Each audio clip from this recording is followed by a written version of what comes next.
I'm Julie Frank, and you're listening to Sweet Success.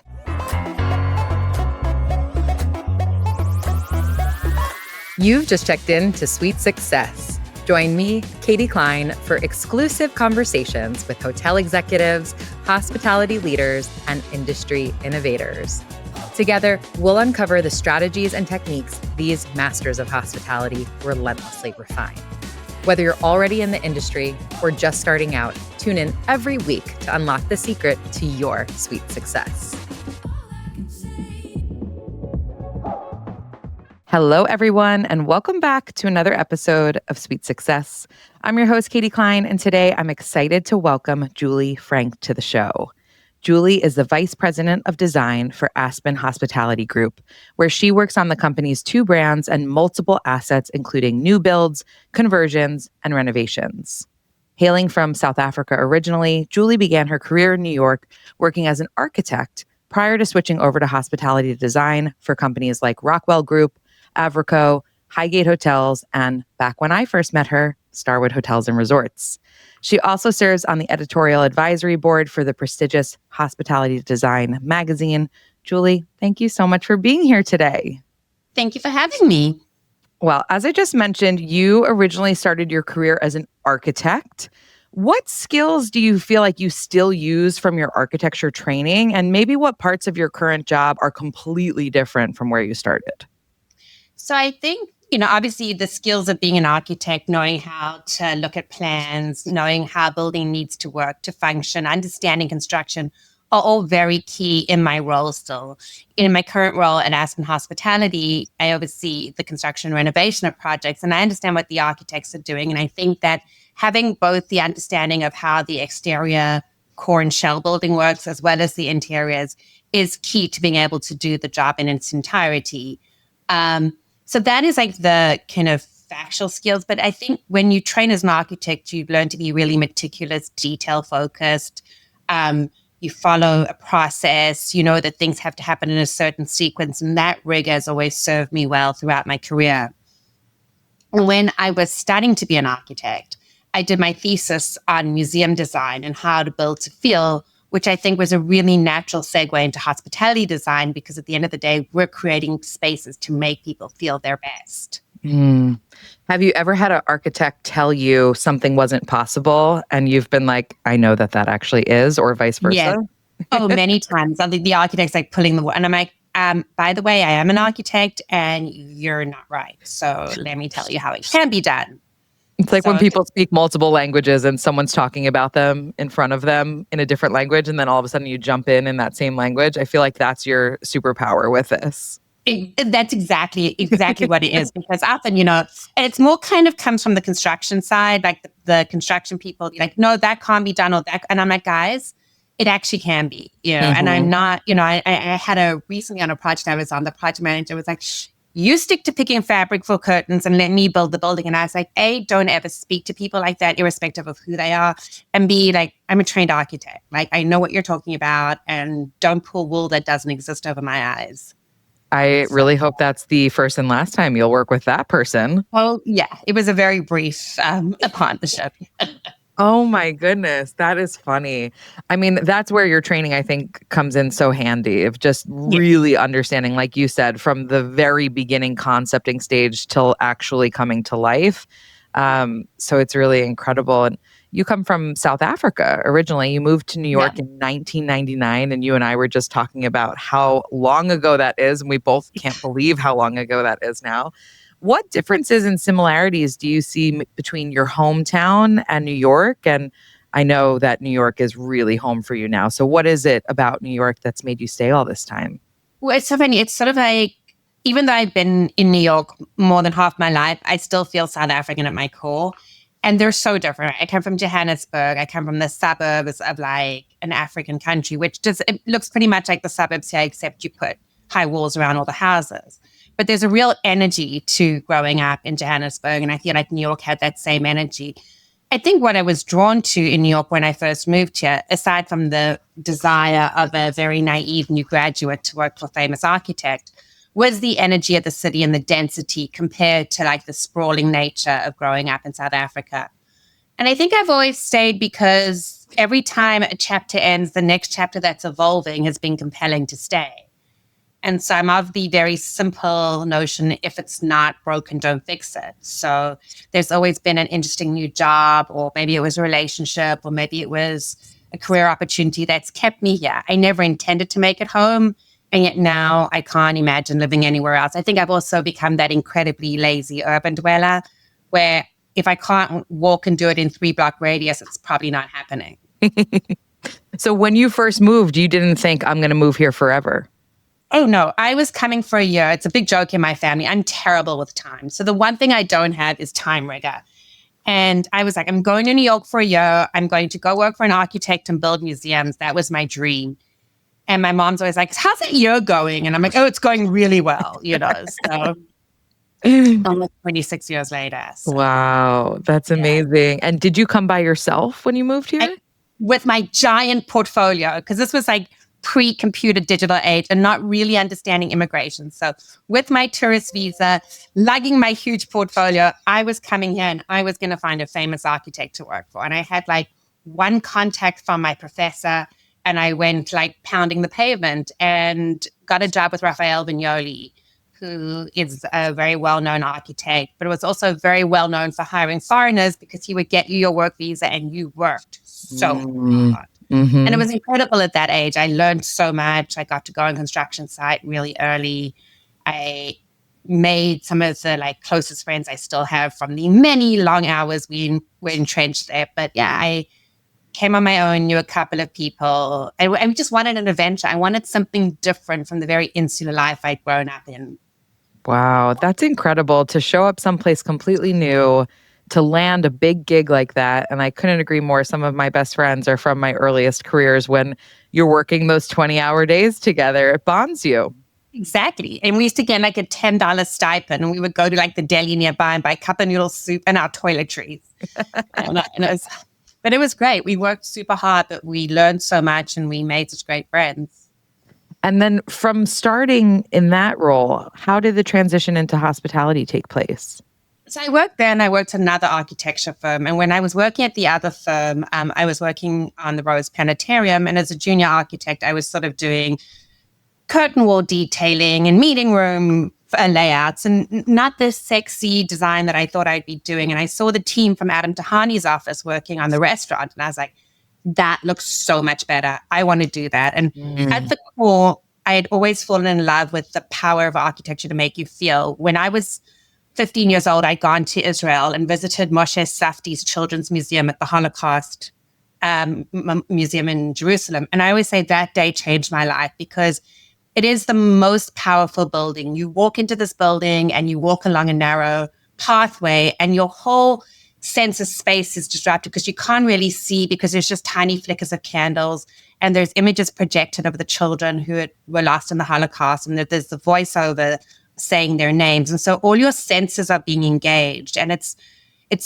upsetting. I'm the child of a Holocaust survivor, so it was very emotional for me. But this whole space kind of played into all my senses, and they really made me emotional. But when you exit the building, you go from this very narrow, dark space onto this open, expansive promenade that overlooks Jerusalem, and it's full of hope and sun. And so from that age, I became interested in architecture and how I could make people feel and how that building had made me feel in a way I didn't understand it before experiencing it. So I was like, wait a minute, I've always wanted to build to make people feel. And yes, I'd come at it from the idea of like, it has to be a didactic space. But I was like, what if it's a fun space, if it's a restaurant, if it's a hotel room, but it's somewhere where people are going to be their best version of self and forget about everything. It doesn't have to be intense. It can be light and fun. And I was seeing the work Adam Tahani's group was doing on the restaurants, and it looked way more fun than concrete detailing. And so I got myself an interview through a friend of mine who was one of their reps. And I went in there with the big portfolio I'd been carrying around now for 4 years. And I showed him everything. And he said, but like, you have no experience relevant to what we do. And I talked him through my whole portfolio, which was a building about forced removals and land rights. And I think he was so confused. And he said, like, why should I hire you? And I said, well, because I can do the job. And I was 24. And so, of course, I thought I could do it. And I would not have that confidence now. But eventually I said to him, I can do the job. I said, why don't you hire me at the same salary I'm at? And in 3 months, we can discuss. And now I think about it. And when I see him, we laugh about it. I was so sure I could do it. And I think he was so confused at this like bullshit, like overconfident kid that he gave me a job and, ultimately helped me pivot my career. Wow. Maybe we all need to be a bit more like the 24-year-old version of ourselves. Oh, I mean, when people say like, what would you tell your 20-something self? I'm like, nothing. She could tell me a few things right now because she just had no fear. She just charged in. Like now I go into an interview or a meeting and I've got all the doubts of what I can't do. She didn't have any of those. She just knew what she wanted to do and she just steamrolled ahead. And what do you think that is? Do you think that's just like plain naiveness? Or do you think that there is something in that we all need to keep with us? I think it's a combination of naivety and just like such determination. Like, and you haven't gotten the knocks and you haven't seen the knocks other people go through. And you're like, I can do it. I know I can and I'm going to. And also meeting someone like Adam who saw that. And if you know Adam Tahani, he's just like a can-do guy. And he's like, I'm going to take a chance on this person. Yeah. So he did. And what happened? I worked there. I had an incredible time. I learned so much from him working on restaurants in Cabo San Lucas, in Vegas, doing some really incredible projects. And then I'd been there for about a year and I got a call that the Rockwell Group was looking for somebody. I'd been working with Kersner Group. They were my client. And somebody from Rockwell asked if they knew any intermediate designers in the restaurant space. So I got a call from them saying, hey, we have this job. Are you interested? And I was getting to the point of I was going to put in my green card. So wherever I was going to be for a while. And I really loved Adam and I loved the job. And I was so incredibly grateful for the opportunities he'd given me. I mean, he'd put me on a plane to Cabo San Lucas to do the restaurants for Charlie Trotter with, minimal experience. Mm-hmm. But I met with everyone at Rockwell Group. And if you've ever been into Rockwell Group, especially when you're that age, it's like walking into Disneyland. There's so much creativity. There's so many people. And I was excited about the opportunity. And everyone I met was so kind of engaging. And David Rockwell was an icon. And it was not long after the first W hotel had opened. And so I was so cognizant how he just pivoted, the world of hotel design. And I went into Adam's office to resign and he told me I couldn't resign. I remember I just went back to my desk and kept on working. And I went home that night to my ex-boyfriend and he was like, did you resign? I said, well, I tried, but Adam said I couldn't. And he was like, you've accepted the other job. You have to go back tomorrow and resign. And I went back and I couldn't look Adam in the eye. And I literally resigned, like staring down because I knew if I looked him in the eye, I'd just go back to my desk and work. And it was a hard decision, but it was great. I worked at Rockwell for 7 years. And there I really had kind of the fortunate career moment where I worked on Nobu 57th Street with a team of people. And I met the owners of Nobu. And Mayor Tepper, one of the owners, took a liking to me. And, you talk about speaking another language and knowing. He would talk in Hebrew and I could understand, but I didn't tell him, but I always knew what he was saying. Mm-hmm. And it was years down the line before I told him that I was following all the conversations. But after Nobu 57, I then worked on Nobu Atlantis. And I just really got in a good groove with him and his team. And so I became the Nobu girl. And for 6 years, I worked designing Nobus. And it was incredible, not because I got to eat endless Nobu meals, which is the amazing bonus, but I got to travel around the world, opening their different restaurants. But I learned about building a brand. I learned about how you design for a brand and high and elevate a brand. And how you create continuity, yet retain that like elevated feel. Nobody wants to go to the Nobu that looked like another Nobu, but you wanted to have that consistency of experience. Mm-hmm. I learned so much in that role, both in building a brand and design, and from the Rockwell Group side on like how to do client services. So it really was sort of that game-changing role. And that sounds just so incredible, like you said, for the meals alone. What then eventually made you leave Rockwell? I worked on, then I kind of segued off Nobu and I worked on the chandelier bar at the Cosmopolitan Hotel, which was a super fun project. Wow. And then they put me back on Nobu. And I think at that time, I'd been in this role for almost 7 years. I'd opened Nobu, Mexico City, Bahamas, San Diego, Moscow, Hong Kong. It was incredible, but I wanted to do something different. I think also going back to 24-year-old Julie now, 30-year-old Julie was naive and not realizing like part of my value to Rockwell was my relationship with the client. But Right. I wanted different. I couldn't do any more backlit onyx, any more bamboo embedded into ruts. So I wanted to try something different. And I had a friend when I first moved to New York, I drafted for a company just while I waited for my work visa. And I kept in touch with one of the guys I work with, a guy named Greg Bradshaw, who would go on to being one of the founding partners of AvroKO. And I was out having drinks with him and his friend Adam, and they were telling me about the small firm they were starting to design restaurants with two of their college friends. And I should come see their new restaurant, which was public. And it was incredible and just a game changer and beautiful. And a few months later, was out having drinks with them again. And I was just telling them how like I just needed to do something other than design Nobu. So they're like, come work for us.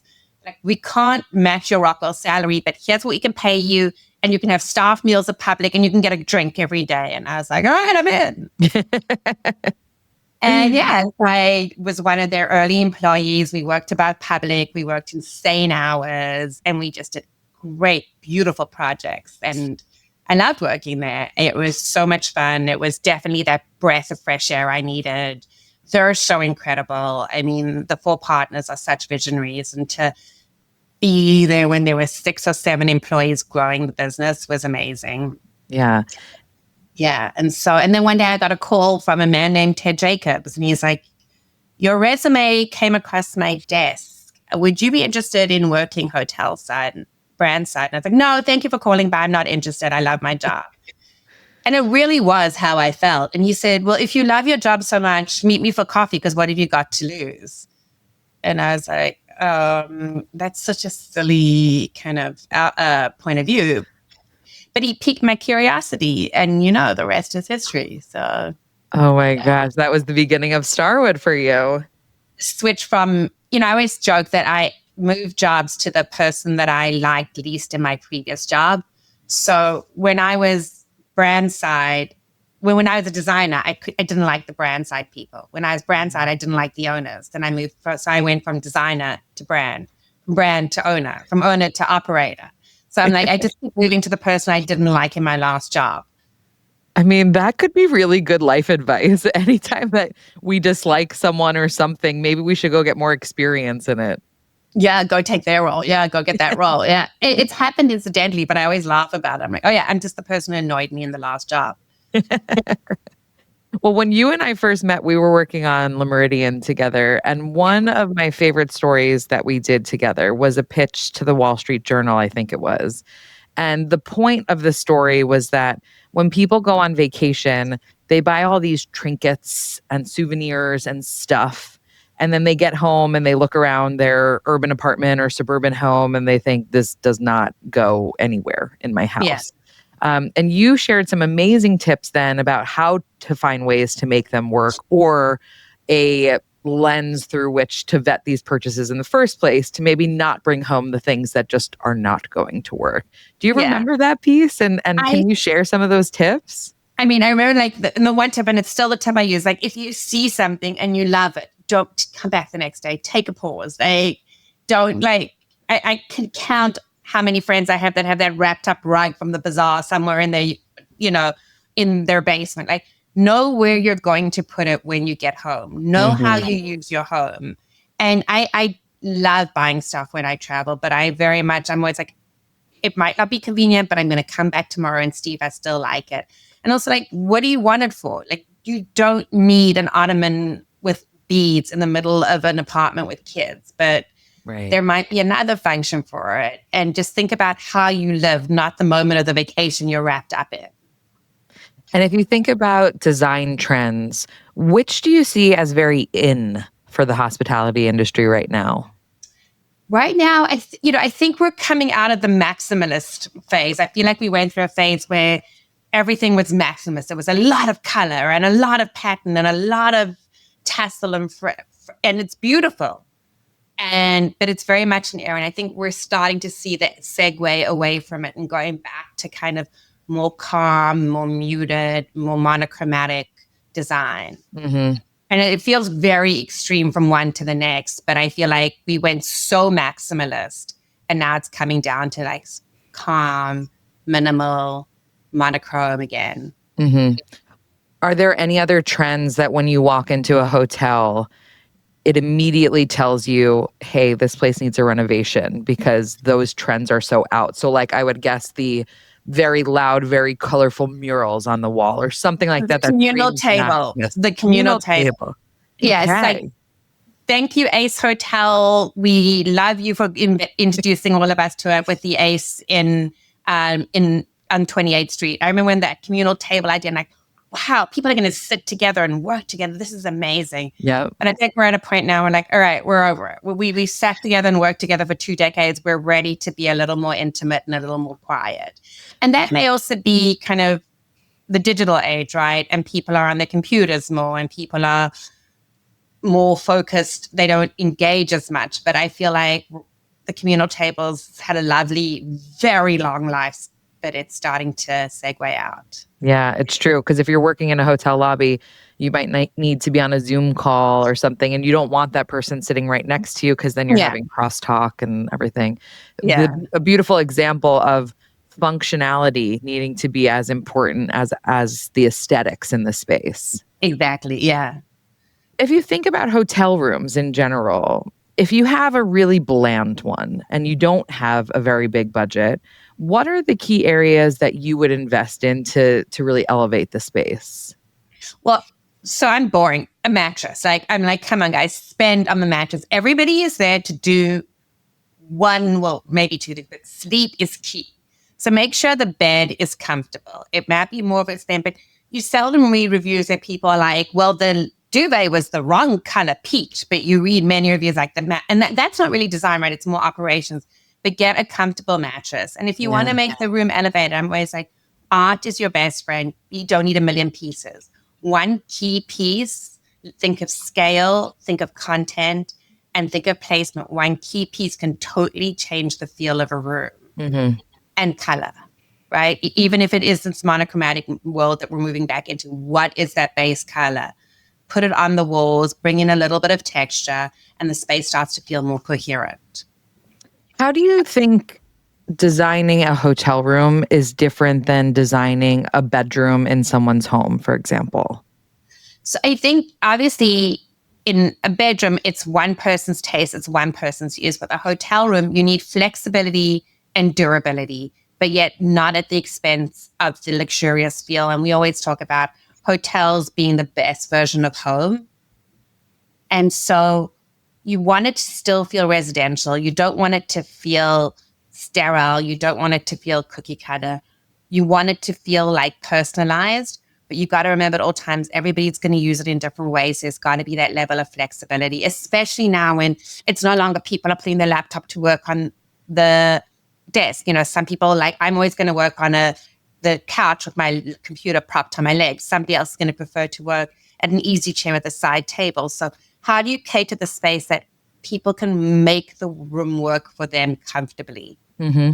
And at the same time, keeping that residential feel, but not letting it show the signs of age. Roy Sutherland, who's a behavioral scientist and a chairman at Ogilvy, he was on the show and he mentioned something his wife pointed out, that oftentimes in hotel rooms we'll have 2 wash basins, but we'll only have 1 desk. And I think you touched on something interesting there about how you're thinking about it in terms of, well, there's maybe a little table and with a chair to work on, and there's multiple spaces within the room. So as you're approaching designing hotels now, thinking about people working from everywhere, how do you think about that within the space? Are you making sure there are multiple areas in case there's 2 people at least sharing a room who both need to be working at the same time? Yeah, and that they're flexible. So if, do we really need a desk? So one of the projects I'm working on now, that was a big conversation. I'm like, well, let's give it multiple functions. It's a desk, but yet maybe the top can pop up and it can be a vanity and like a beautiful retro feel to do your makeup. But let's also give that, I always say, the second and third. So we've got our primary work surface. Then there's a table for the person who wants to work at the table. And next to our easy lounge chair, there's a small side table that will fit the computer. So I'm always conscious that a computer can fit on all these surfaces because we don't know how everybody wants to work and everybody is different. And like you're saying, there might be multiple people wanting to work, So let's provide those spaces. And not that it feels like, oh, we workspace with a bed. It's all thoughtfully designed, yet flexible and very usable. Yeah. And even within a stay or even a single day, one person might want different spaces. You might want that desk space for your Zoom calls. You might want to sit on the couch with the table for when you're actually doing your writing or whatever you need to get done that day. Yeah, exactly. And like everyone, so just making sure everybody's got everything comfortable. And also when you do a desk, making sure it's wide because you've got people who might have two screens with them or their Right. computer and their iPad. And you want them to be comfortable. You don't want them having to go look for somewhere else to go. You want their room to feel like the best version of home. So the best version of somewhere to sit and work is part of that. Yeah. When you think of a perfectly designed hotel, which ones come to mind? And this can be, some from Aspen Hospitality Group, and this could be just others that you've stayed at throughout your career or throughout your life as well. I mean, I don't think there is a perfectly designed hotel, right? Every hotel fits its needs and uses. And if it's a hotel that has my heart, there's a hotel in Sorrento that was designed by the famous mid-century modern architect, Gio Ponti. And I love that hotel. And I wouldn't say it's luxurious. I wouldn't say anything about it is what would be listed as perfect, but it's so perfect when you stay there. It's a lot of blue and white tile. It's called the Parquet de Principe. And the blue and white tiles kind of reflect the sea beyond. And the restaurant is nestled into the cliff. And you go down these long staircases to the beach at the jetty. But everything's minimal enough that you're focused on the view, but comfortable enough that you enjoy being there. Mm-hmm. And if I was to look at that hotel as a critic, it probably would miss a lot of things that I would think you need. But honoring the views, the sunset, the setting, and having minimal yet super comfortable, sleek design, it's the place I go back to in my mind all the time that I love to visit. Obviously, from Aspen Hospitality side, we have the Little Nell in Aspen. That's a ski and ski out hotel that's centered around a lobby with a welcoming, warm fireplace. It's luxury, but it's so inviting. It's a quiet luxury. It makes the guests feel like they're in their best version of home, that it's super elevated, but yet super laid back and comfortable. And so to me, that achieves it without trying too hard, without the gimmicks, without the oversized gestures. It just subtly provides the guests everything they need. It's interesting because both examples you're giving there really showcase the location. Like, I don't think you can think of Aspen without thinking of the Little Nell and everything that you mentioned in the first example with the views and really honoring the space that it's in. So it's almost like using design to heighten the location as well. Yeah. And I think it's like, you always see people go, well, we honor the context. Like everybody's honoring context. And I always go back to, there's an SNL skit with Maya Rudolph where they make fun of hotel brands and they're like, black and white photograph of Ferris wheel. It's not that. It's about really looking where you are and kind of incorporating that into the design. And if you're blessed with a beautiful location like these two hotels, obviously it's easier. But it's then finding the way how to do that when you aren't as well. Right. And you've worked for big publicly traded organizations, small family-run companies, and everything in between. Like you were saying, always jumping to the other side as well. What do you see as the major difference in working within and designing for each of those types of companies? I mean, I think at the end of the day, it boils down to there's always going to be one person who's going to have that final design say. And it's like knowing who it is and knowing how to manage that. I think in terms of companies I've worked at, where we worked, Starwood, I feel like we all say it was unique. There is nothing like it. It prized innovation. It prized collaboration. It was the only place I've worked where there were multiple stakeholders and yet a coherent vision. And everybody sort of jumped in to work together, to build brands together. We all knew our swim lanes, but we all passed, refreshments to each other across the ropes. And I think that was very much a unicorn experience for all of us. Yeah. But in other companies, at the end of the day, there's always going to be one person who has that final say. And with design, it's understanding them, understanding what they want, understanding their preference. My older brother always used to say to me, just because you have a degree doesn't mean you have taste. But it is understanding what that person wants and then lending my experience and my know-how on how to build and how to create functional spaces to get the product there. That's so key in the role I have. Work-life balance is this all elusive topic. It's something that everyone strives for, but I don't think anyone really knows what success looks like. And even if they do, success means something different to every single person. You are a mom yourself, and I'm wondering how you think about this, because I imagine your role is really busy. You're traveling a ton. How do you kind of break down your days, your weeks, your months to make sure you feel like you're in a good balance for yourself? And I think, you hit on it, right? It's really hard, especially when we have roles that travel. I'm a mom, I'm a solo parent, so I had the extra kind of weight that I put on myself about wanting to make a balance. But I'm really lucky to work for a very understanding company. Like my team, my boss, they know 6:15, I am gone. I am dark from 6:15 to 8:15. And I'll go back online. I will often at night work for another hour or two once my daughter's asleep. But that time when I'm done at 6:15 to 8:15, it's my time with her. And so the same way I'm focused on a Zoom call or on a meeting and I'm not doing other stuff on the side, I give her that same focus. And I realize how fortunate I am to have a company that is understanding and is like, okay, we'll see you on the other side of that. And I can imagine that if you don't have it, it's really hard. And I make that time about her. And when I do travel and I'm away overnight, the weekend before or after, I plan something special. And I explain to her why I need to travel. And I think that's something, we all do. And I'm fortunate to have a tribe of working moms to help me and advise me on that as well. And I want her to understand. And I want her to be proud of me. And it's actually really cute. Her class was learning about New York City. And she loves to wear my side hat and side vest. And so she told everybody, my mom's an architect and she builds real buildings. And it really touched me that I got a note from a teacher saying, can you come in and talk to the class what it means to be an architect? Because Libby told everybody, Libby's my daughter, about, mommy builds buildings and she's really proud. And it sort of touched me because I know that obviously my job comes with very cool swag, and a hard hat and a construction vest and a tape measure is really fun to play with at home. But I love that, she was proud to tell her friends and I could talk them through what I do. And she's 5 now, right?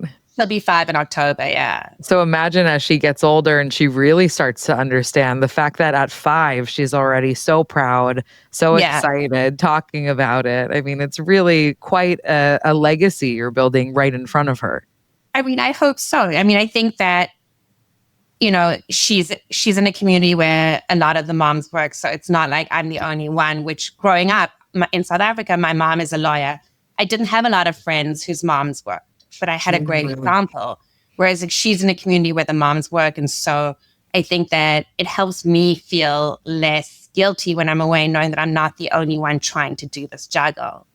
But yeah, the work-life balance, it's hard, and I think as women, we put a lot of pressure on ourselves to make it work. And there's a woman, Helen Jorgensen, who runs Design and Host Hotels. And I have re-quoted her a million times. And I'm sure if she hears this, she'll know exactly what quote I'm going to say. I was on a panel with her, and she has grown-up kids that are amazing. She's super well respected in the industry. And she turned around, it was a room of women, and she said, you're going to drop things on either side of the ball. You're going to drop things at work, and you may drop things with your kids, but the only person you have to be kind to is yourself and forgive yourself. And I didn't have kids when I heard her say that.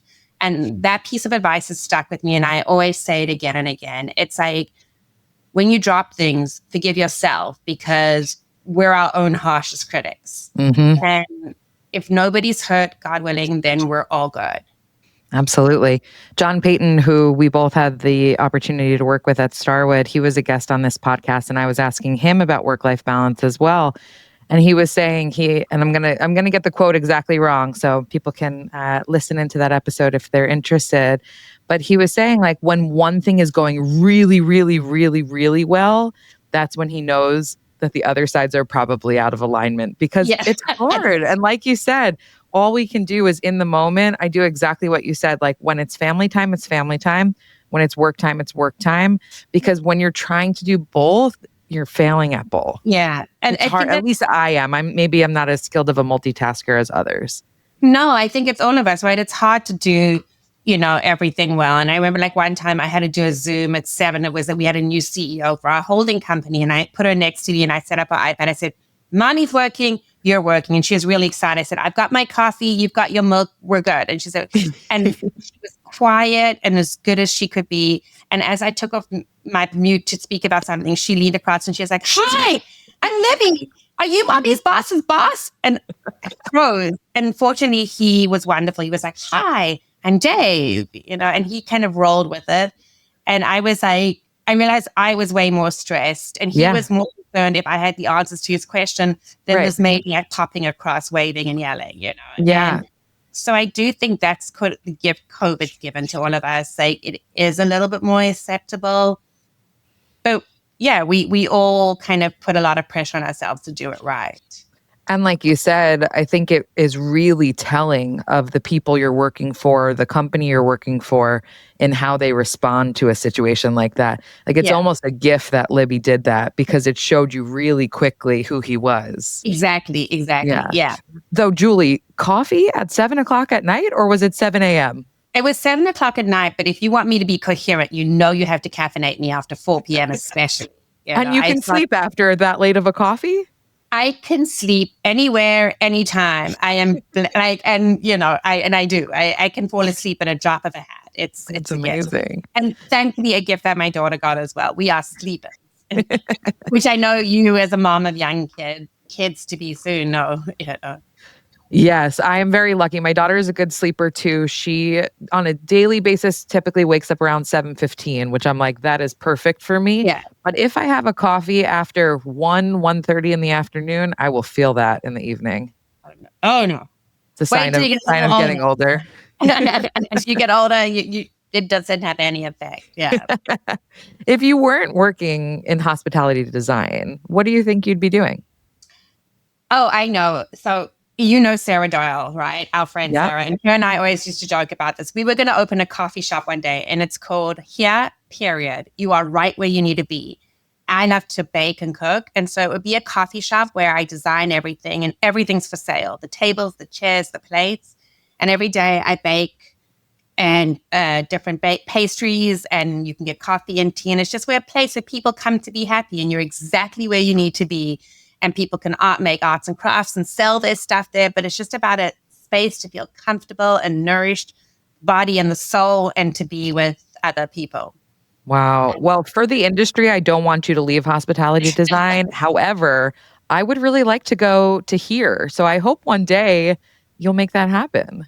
Yeah. I feel very fortunate that I love what I do. I am in the right career. I have a really good friend who's a partner at a law firm, and I look at what she does and I'm like, I would be the worst lawyer because half a page in, I've stopped, focusing, but I love to design. I love that I get to be creative. I love that what I get to do, it's fun. I mean, yes, it's stressful and there are days where it's really hard to get everything aligned and you're racing deadlines and budgets, but I really enjoy it. It really nourishes my soul that I get to be creative and I get to make things that people see and experience. Do you have any predictions for the future of hospitality design? No, I mean, it's so hard to know what comes next. What I do love is that, and maybe I'm wrong, but in a world where technology is taking over in so many areas, design still stays so personal. And yes, you can go and chat GPT and design your room at Rockefeller Center and you will get a product, but it's so personal and it's so about the human creating it. I want to ask you the last 3 questions that I ask everyone. And the first one is, what was the best hospitality experience you've ever had? Oh, I know exactly what it is. I don't even know that I need to think about it. It's at one of our hotels from Aspen Hospitality, Limelight, Aspen. And I was traveling with my daughter and we were severely delayed. Our flight had gotten canceled from Denver. We had a road trip that took 1 million hours. And I was exhausted. She was exhausted. And we got there. And I carried in a sleeping child. I'd been going for 1 million hours and I was looking for and they were like, don't worry, you can bring us your credit card tomorrow, go to your room. Because I had texted the GM, Noemi, who's the most amazing woman on the road. And I got to the room and there was a stuffy waiting for my daughter. There was dinner waiting for us. We didn't have to do anything. Everything was there so that I could just feed her, change her and put her to bed. And it was the definition of this is the best version of home. I've come here. I'm welcomed. They realize the day we've had. They're not trying to do the checks and balances and check-offs. And it wasn't because I was an employee, because I was traveling with another family, and they extended the same courtesy to them. And it was like, you've had a long day. We're not going to get bothered by like procedure. We're just going to get you to your rooms. We're going to give you everything you need, and we're going to welcome you with the big hug that you need at the end of a long, long day. Wow. That's a great example. On the opposite side of that, what was the worst hospitality experience you've ever had? Wow. There's so many. I'm trying to think. I know anytime someone says I can't think of one, I'm like, am I too difficult of a person, or do I have really bad luck? Because I can think of a lot. So unfortunately, it was one of our Le Meridien hotels, and it was the Le Meridien Étoile in Paris. And I was staying there, we were renovating, and it was right when the Euro Soccer Cup was being played in Paris. It was the final between France and Portugal, where Rebecca Rand and I got caught in a riot, but that's a whole other story. And we were coming back from watching the game, and the Portuguese fans were celebrating, and the French police threw tear gas, and we like ran. And Rebecca's proudest moment was that she didn't drop the French fries we were carrying. But they put me in the last let room, and the problem was I couldn't get my suitcase and myself in the room. So I would have to put my suitcase in the hallway, get out what I needed, zip it up, push it back into the room, climb over it, get into bed. So this went on for 3 days. I would wake up in the morning, and if I didn't have something, I have to go into the hallway with my suitcase, get it out, go back in again. And it was comical. And I get it. It was peak, sold out. There was nothing they could do. But I was like, I think everybody on my floor saw me in my pajamas coming in and out with my suitcase, doing it in the hallway over and over again. And I had a sense of humor about it, but like at the same point, I'm like, I'm just tired. Because the room was that small? It was so tiny. Oh my goodness. Wow. Well, final question for you. What does hospitality mean to you? And is there anyone, a person, a brand that you think has truly mastered it? I think hospitality to me means making people feel their best version of self, creating a space where they can truly relax, recuperate, if they want to be energized, and they can just enjoy themselves. You can escape from your day-to-day, you can relax, you can party. You're just getting the reprieve that you so badly need, and that the hotel wraps you up to give you that feeling and enable you to feel that way. And I think that that's something that's really key. And to me, that's the aim I have, to create that space and let everybody feel their best version of self and relax and recover exactly how they want to. Is there one person? There's so many people. I feel so blessed, like over my career, that like there's so many people I work with, from the brand side to the design side to the operator, who've all embodied what it is to be a hotelier, to be an operator. I think of Anthony Ingham, whose energy and creativity around Dudley Hotels really drove it, and George Fleck, who's doing the same thing right now. These are hospitality individuals with so much vision and passion, and not afraid to kind of break the standard operating procedures and standard principles and do something new and be innovative. So from a brand side, their energy and their passion and vision to me has always been so key. On the design side, it's Kemper Hires, from his work with SH Hotels to what he's doing at Auberge now. He really is a visionary. He sees through the whole experience as a designer, and he brings in all touch points to create that ultimate experience. You know, he was the vision behind One Hotels. He's now doing all these beautiful hotels for Auberge, and he doesn't see roadblocks. He sees solutions and creates all these magnificent products. And he's somebody I turn to for advice, because I watch what he does and how he does it. And also Ave Bradley at Kimpton, she's another one that no matter how senior she is, she's still hands-on in it, making these beautiful spaces. I love seeing on her Instagram, like they're opening a new hotel and there's Ave up a ladder handling the, styling. She invests in her projects from the start to the moment the first guest walks in, and always has this beautiful vision and creates these coherent, memorable spaces, which is really what I aim to hopefully do as well. Well, Julie, I always love spending time with you. Thank you so much for your time today, for sharing your creativity, and for inspiring us all with the beautiful spaces you design. Thank you. It's so great to see you. Thank you for inviting me. And hopefully people will love and feel the way about the spaces I create that I do about the other spaces I get to visit. All right, everyone, it's time for today's Sweet Summary, where I break down the key insights and actionable takeaways from today's conversation. It's clear how Julie's training as an architect laid the foundation for her success as a designer. She can read plans with ease, understand how a building functions, and bring a level of precision and rigor that was instilled in her from the first day of architecture school. She's meticulous, detail-focused, and process-driven. And maybe most importantly, she's not afraid to call BS when other architects tell her, as a designer, that something isn't possible.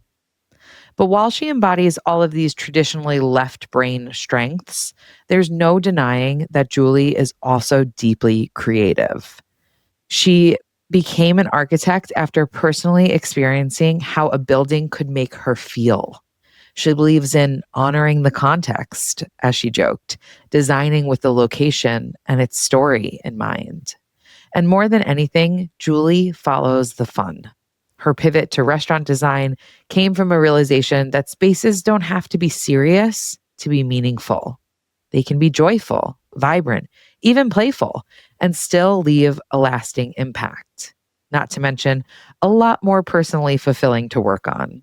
Places where people want to be the best versions of themselves.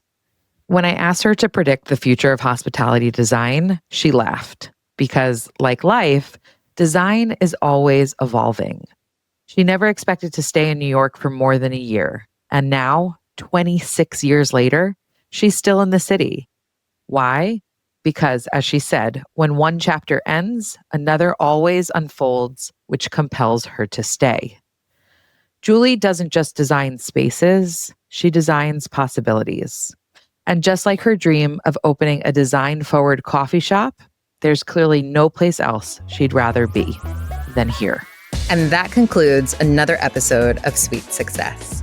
If you enjoyed today's conversation, please subscribe, rate, and review the show. We all know how important those 5-star reviews are. I also want to say a massive thank you to each and every one of you for tuning in. It means the absolute world to me. And I'd love to hear from you.